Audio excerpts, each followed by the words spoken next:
اب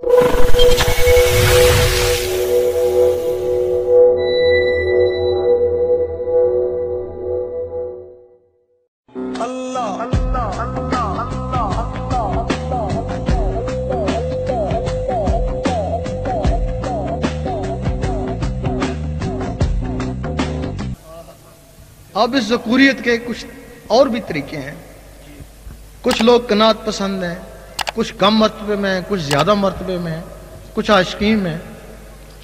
اگر تو 5 نمازیں پڑھتا ہے، قناعت پسند ہے، تو 5000 دفعہ روز ذکر کر. یہ طریقے ہیں فقر کے.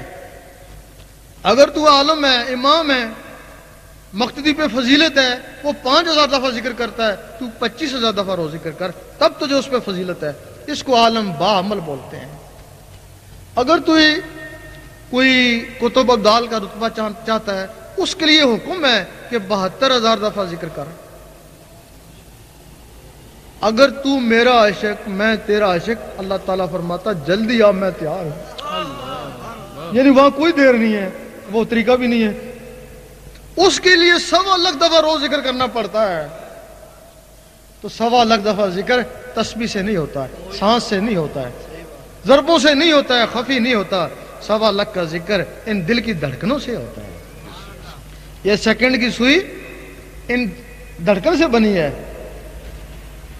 یہ 1 گھنٹے میں 3600 دفعہ ٹک ٹک کر لیتا ہے. ذکر سے اور تیز ہو جاتا ہے گرمی سے. 1 گھنٹے میں 6000 دفعہ اللہ کر سکتا ہے. 24 گھنٹے میں 1.25 لاکھ سے بھی بڑھ جاتا ہے. 1.25 لاکھ سے آگے کوئی عبادت نہیں ہے. جب فتح مکہ ہوئی تو اصحابہ کرام کے دل 1.25 لاکھ تک پہنچ چکے تھے. اس وقت وہ آیت اتری کہ میں نے تمہاروں کے اگلے پچھلے گناہ معاف کر دیے. وہ آیت ہر زمانے کے لیے ہے، آج کے بھی لیے ہے. اگر آج بھی کسی کا دل 1.25 لاکھ تک پہنچ جائے، اللہ قسم اللہ تعالیٰ اس کے اگلے پچھلے گناہ معاف کر. کوئی مصیبت آتی ہے، آیت الکریمہ پڑھاتے ہیں، 1.25 لاکھ دفعہ پڑھاتے ہیں نا. اگر اس سے زیادہ بھی مقدار ہوتی تو وہ بھی پڑھاتے ہیں نا، 2 لاکھ دفعہ، 2.25 لاکھ دفعہ. لیکن ہے ہی 1.25 لاکھ دفعہ. اس سے آگے عبادت ہی کو نہیں ہے. اگر وہ قبول ہو جائے تو مصیبت ٹل جاتی ہے نا. بے شک. اگر کوئی شخص روزانہ ہی 1.25 لاکھ دفعہ اللہ اللہ کرتا رہے تو مصیبت ہی نہیں آئے. اس کے لیے نہ تمہیں بیعت کرتے ہیں، نہ تم سے کوئی چندہ مانگتے ہیں. اس وقت تک تمہارا ساتھ دیں گے جب تک تم بندہ نواز نہیں بن جاتے. جن کے مرشد ہیں جب وہ جوہری بن گئے تو اپنے مرشدوں کو پہچان لیں گے. جب پہچان لیں گے تو ہٹ ہی جائیں گے نا خود ہی. تو جو بیعت نہیں ہے تو پھر جب وہ جوہری بنے تو ان کو کوئی مرد کامل ملے گا تو ولی ہی ملے گا نا. اس کے لیے ذکر لیں اور اپنی قسمت آزمائیں. اگر ذکر چل پڑا تو دعا دے دینا، اور کیا دو گے. اگر ذکر نہیں چلا تو 2 4 5 6 دن محنت کری، اس کا ثواب تو مل جائے گا نا، وہ تو رائے گا نہیں جائے گا نا.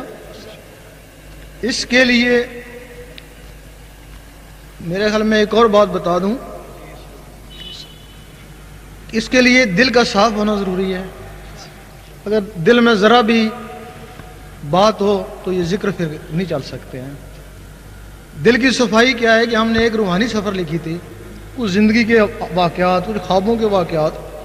بہت سے علماء ہیں جو ہمارے حق میں ہیں، بہت سے علماء ہیں جو بالکل ہمارے دشمن ہیں.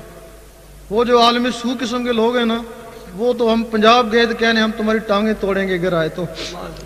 وہ جو عالم حق ہیں نا، وہ تو سینے سے لگاتے ہیں بڑا اچھا کام کر کے آئے. ان عالم سو کو اپنی روٹیاں نظر آتی ہیں، آپ تو کم ہو جائیں گی. مرید بھی ان کے ادھر آ رہے ہیں. انہوں نے کیا خوابوں کو زہر میں تبدیل کیا اور 17 کو آگے پیچھے کر کے اس کے اوپر فتوے لگا دیے. ہم جدھر جاتے ہیں وہ فتوے آگے پہنچے ہوئے ہوتے ہیں. تو لوگوں کو کہتے ہیں بہتر ہے کہ تم روحانی سفر خود ہی پڑھو، پھر انصاف کرو.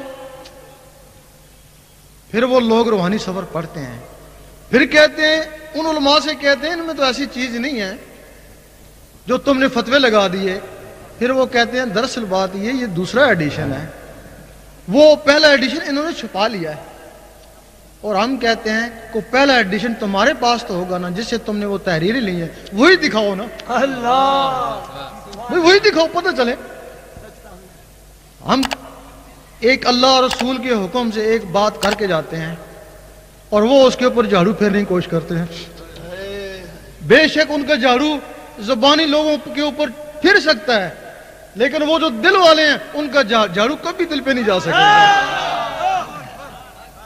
جب دل پہ جھاڑو نہیں جا سکے گا تو ہم تو دیکھ رہے ہیں ان کی مخالفت کے باوجود وہ دل والے نکل ہی رہے ہیں اور نکلتے رہیں گے۔ ذکر لینا چاہیں گے ان کو بلائیں، قسمت ہیں کہ ان کے دل کی دھڑکنیں اللہ اللہ میں تبدیل ہو جائیں۔ ذکر قلب کی اجازت لینا چاہتے ہیں، وہ قبلہ عالم سرکار شاہ صاحب کی آواز کے ساتھ اللہ اللہ پڑھتے رہیں، انہیں ذکر قلب کی اجازت ہو جائے گی۔ اللہ اللہ اللہ اللہ اللہ اللہ اللہ اللہ اللہ اللہ اللہ اللہ اللہ لا الہ الا اللہ۔ اب تمام حضرات جو نئے آئے ہیں ان کو اجازت ہے، ذکر قلب ہے، وہ چلتے پھرتے اٹھتے بیٹھتے دل کی دھڑکنوں کے ساتھ اللہ کا ذکر کرنے کی کوشش